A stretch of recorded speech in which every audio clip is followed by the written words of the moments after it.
Buenas tardes, les voy a presentar un caso de interés. Es un hombre de 53 años que ingresa por 4 días de vómito, inicialmente de contenido alimentario. Describía también vómito en concho de café e intolerancia a la vía oral. Al examen físico, el único hallazgo positivo eran signos de deshidratación. No tenía fiebre ni otras alteraciones.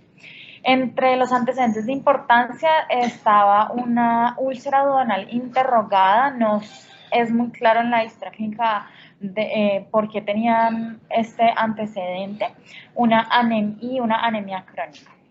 Y entre los estudios adicionales de interés que le habían hecho a este paciente, tenía una colonoscopia y una endoscopia, que la colonoscopia era normal y la endoscopia tenía un divertículo en el bulbo duodenal, sin úlceras en el estómago ni en el duodeno, sin lesiones esofágicas. Y entre los paraclínicos de importante para tener en cuenta, pues las bilirrubinas estaban normales.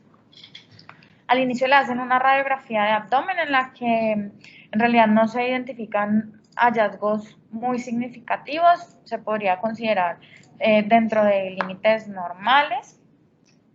Le realizan esta tomografía en la que se evidencia esta sobredistensión de la cámara gástrica asociado con un engrosamiento y algo de cambios inflamatorios periduodenales, asociado con, bueno, acá también vemos cómo están un poco engrosadas las paredes del duodeno, y también se veía cómo estas paredes del duodeno estaban comunicadas con esta colección y todos estos cambios inflamatorios en la fosa vesicular, y pues no podíamos identificar la vesícula.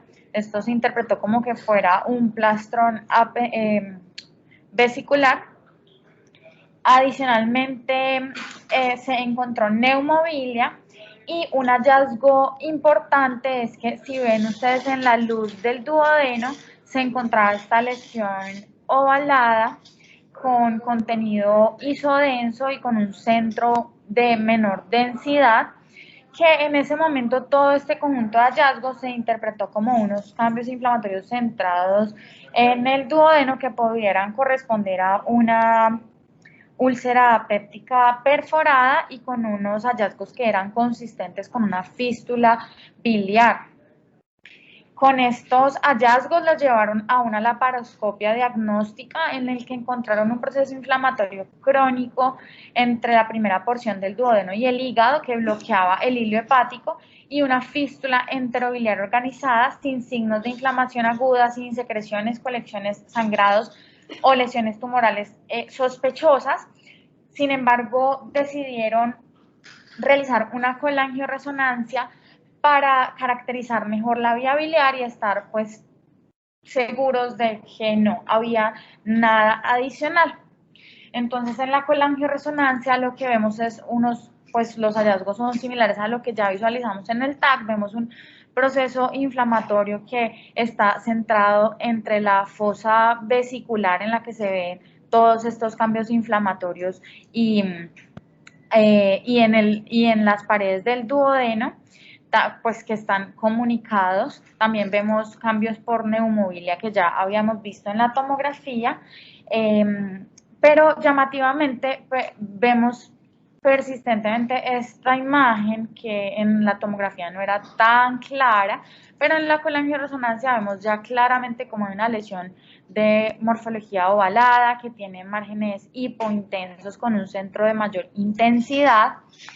Y pues estas secuencias las traje. Esta es una difusión y una secuencia post contraste para mostrar que no había ninguna lesión que nos sugiriera algún proceso neoplásico o una masa definida. No había, sino pues como todo esto que sugería un proceso inflamatorio por estas zonas, así pues como de restricción, pero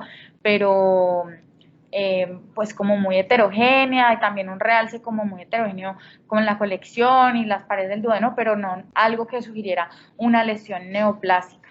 En las secuencias colangiográficas se identificó dilatación de la vía biliar intra y extrahepática.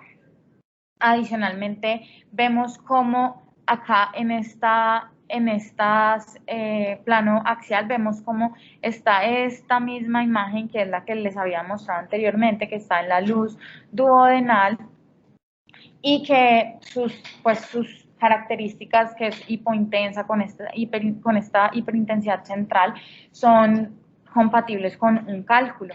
Y ese cálculo está pues obstruyendo la ampolla, por lo cual también pues se produce esta dilatación de la vía biliar. Con estos hallazgos se consideró el diagnóstico de síndrome de Bouveret, que ya vamos a ahondar más en él, y le hicieron una nueva laparoscopia en la que encontraron ya colecistitis crónica con fístula vesículo-duodenal cubierta por plastrón periduodenal y perivesicular con fibrosis y adherencias firmes a duodeno y el hígado, y además un cálculo de gran tamaño en la primera porción del duodeno que lo estaba obstruyendo, y pues el estómago estaba sobredistendido con líquido. Le hicieron una colecistectomía parcial porque pues no pudieron disecar completamente la vesícula con todos esos cambios inflamatorios, una gastrostomía para poder entrar a través del estómago y el píloro y extraer el cálculo, y ya posteriormente pues gastrorrafia. El paciente evolucionó adecuadamente, después de 20 días le dieron alta porque ya estaba febril, sin ninguna sintomatología infecciosa, ni dolor, ni nada. Entonces, este paciente, pues lo que tenía es lo que se conoce como un ilio biliar, que es una obstrucción intestinal por uno o más cálculos impactados, con generalmente lo más común, y pues en realidad el nombre no es muy apropiado porque eso no es un ilio, es una obstrucción intestinal mecánica por una lesión, pues por algo que está condicionando esta obstrucción. Generalmente, en la mayoría de los casos, en la válvula ileocecal y menos frecuentemente en el yeyuno, en el estómago o el colon. Y el ilio biliar se presenta en el 0.5% de la enfermedad cálculosa, es muy poco frecuente. Mucho más frecuente en mujeres y en pacientes con edad promedio de 68 años. Y tiene una alta mortalidad de entre 12 a 33%. Generalmente estos pacientes están con bastantes comorbilidades, o a veces son pacientes de muy avanzada edad que les dificulta el manejo quirúrgico y hace que sea difícil su manejo y que la mortalidad pues sea tan variable y a veces tan alta. Pero específicamente el síndrome de Bouveret es una obstrucción gástrica por cálculo biliar en el píloro o el duodeno proximal, y esta es la variante más rara del ilio biliar y solamente ocurre en el 2 a 3% del ilio biliar, que como ya les dije ocurre en 0.5% de la enfermedad calculosa. Entonces es una presentación bastante rara de un ilio biliar. La clínica, pues como la de cualquier obstrucción intestinal, es muy inespecífica, en verdad. Tienen náuseas, vómitos, dolor epigástrico, pueden o no tener hematemesis, vómito en concho de café o melenas, pueden tener pérdida de peso, anorexia, dolor en hipocondrio derecho, y hasta en el 30% de los casos hay colecistitis en el momento del diagnóstico. Los paraclínicos pueden tener hiperbilirrubinemia con patrón obstructivo y elevación de la fosfatasa alcalina. ¿Qué ocurre? Pues hay un cálculo obstructivo que produce erosiones crónicas en la vesícula. Esto pues produce una inflamación y posteriormente migra el cálculo al intestino por una fístula entre la vesícula y el duodeno en el 85% de los casos, y mucho menos frecuente puede ser hepatoduodenal, coledocoduodenal, colecistogástrica, colecistoyeyunal o colecistocolónica.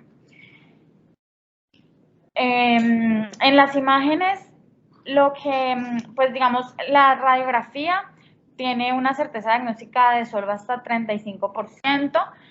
Lo que generalmente más se encuentra es la dilatación gástrica, pero también se puede encontrar esta triada que se describió hace muchos años, que es la triada de Rigler, que en lo que consiste es obstrucción intestinal, neumobilia y cálculo ectópico, que solamente se ve hasta en el 53% de los casos de radiografía, hasta en el 78% de la tomografía, y pues ya en la resonancia sí es muy específica para esto. También podemos ver el cálculo si es hiperdenso, aunque todos sabemos que los cálculos biliares pues no necesariamente tienen contenido cálcico y es muy frecuente que no lo tengan, por lo tanto puede que no lo veamos en la radiografía, o incluso pueden tener una radiografía normal como en nuestro paciente. En la tomografía, pues tiene una mayor sensibilidad de hasta 93% y especificidad de 100%. Es útil y es, pues, digamos, como el método de elección, porque podemos ver complicaciones, podemos descartar diagnósticos diferenciales en la mayoría de los casos, podemos caracterizar la fístula, si ponemos contraste oral, por ejemplo, podemos ver claramente la fístula. Los cálculos pueden ser hasta 25% isodensos, por lo tanto, pues no se van a ver, como pasaba en nuestro paciente, que no era muy evidente, aunque pues en retrospectiva es un poco más fácil cuando ya sabemos todo lo demás, pero digamos, si no estamos sensibilizados y no sospechamos, pues puede que lo pasemos por alto. Es útil el contraste oral porque también puede como demarcar los contornos del cálculo. Y bueno, el cálculo, como ya sabemos, puede ser hiperdenso, levemente hiperdenso, puede tener solamente una hiperdensidad periférica o pueden ser hipodensos, de acuerdo pues al contenido que tenga. Y la colangioresonancia se usa en casos en los que el cálculo no se ve muy bien en la tomografía, en las que hay dudas en el diagnóstico, que queremos descartar diagnósticos diferenciales porque no estamos seguros si se trata solamente de esta patología, tiene una sensibilidad de 98%. ¿Cuál es el tratamiento? Pues el soporte de una obstrucción intestinal normal, sonda nasogástrica, líquido. Generalmente se hace tratamiento endoscópico para remoción mecánica del cálculo o litotripsia, dependiendo del estado clínico del paciente. Si se requiere cirugía, generalmente pues se hace manejo quirúrgico, y más si van a hacer colecistectomía, pero muchos de estos pacientes, como les dije, están críticamente enfermos y no son candidatos a cirugía, por lo tanto el manejo endoscópico pues en esos casos se prefiere.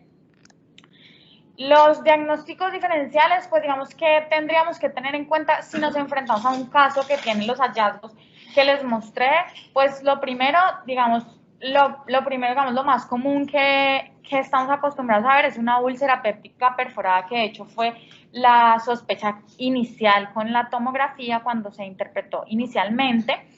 Cosas que nos pueden ayudar a diferenciarlo, digamos, si bien nosotros veíamos una inflamación de las paredes del duodeno, el proceso no parecía estar muy centrado en él, como en este caso en el que se ve claramente las paredes gruesas, los cambios inflamatorios alrededor. Vemos que pues obviamente no, esto no es patognomónico y no siempre el comportamiento es el mismo, pero generalmente pues vemos aire libre porque está pues perforada, pues sí, como una perforación libre, y podemos ver neumoperitoneo, y además vemos muchos cambios inflamatorios en toda la grasa mesentérica, que es un poco más difuso. Esto es, digamos, la presentación más común de estos pacientes, y pues igual en nuestro paciente se veía el cálculo en las imágenes, y esto ya pues digamos es diagnóstico de esta patología que estamos revisando, pero pues como para tener en cuenta, este sería un diagnóstico diferencial. Y otro pues es una malignidad. Eso es lo que, digamos que eso era lo que se pensaba cuando se estaba analizando el caso, tanto la tomografía como la resonancia, como que estar seguros que no fuera algo malo en la fosa vesicular o en el duodeno que estuviera condicionando todos estos cambios. Sin embargo, por eso les hice énfasis cuando mostré las imágenes en que no se veía una masa definida con restricción o con un realce pues definido de una masa, como en este caso en el que vemos esta lesión centrada pues en la fosa vesicular, en la que es heterogénea en las secuencias con información T2. Este paciente además tenía un cálculo enclavado en el cuello vesicular. Sin embargo, se veían esta zona de restricción y este realce que definía pues los contornos de la masa, y pues también tenía otras cosas que eran ganglios y metástasis en el hígado, y esto ayudaba pues a definir el diagnóstico, cosas que nuestro paciente no tenía. Y este es otro paciente que tenía una fístula maligna por un tumor en la unión antropilórica. Vemos cómo está todo engrosado, condicionando esta dilatación retrógrada de la cámara gástrica. Vemos acá cómo las paredes, pues vemos una burbuja gaseosa que está adyacente al lecho vesicular. Acá también hay pues vemos cómo está el engrosamiento de la región antropilórica, y este pues en un paciente que tenía una lesión neoplásica que se ve claramente en las imágenes y que tenía una perforación ahí en la pues que estaba comunicando con la fosa vesicular. Pero bueno, teníamos primero, no veíamos ninguna masa definida, no veíamos ninguna restricción ni realces sospechosos para una lesión tumoral, y pues veíamos el cálculo, que obviamente eso ya nos tiene que hacer sospechar el diagnóstico, y como a veces, como ya les dije, puede ser difícil verlo en tomografía si no estamos, digamos, sospechando esa patología pues que puede ocurrir. Pues no se nos pasa por la cabeza y termina de pronto el paciente en estudios adicionales que podrían ser innecesarios. Y eso es todo.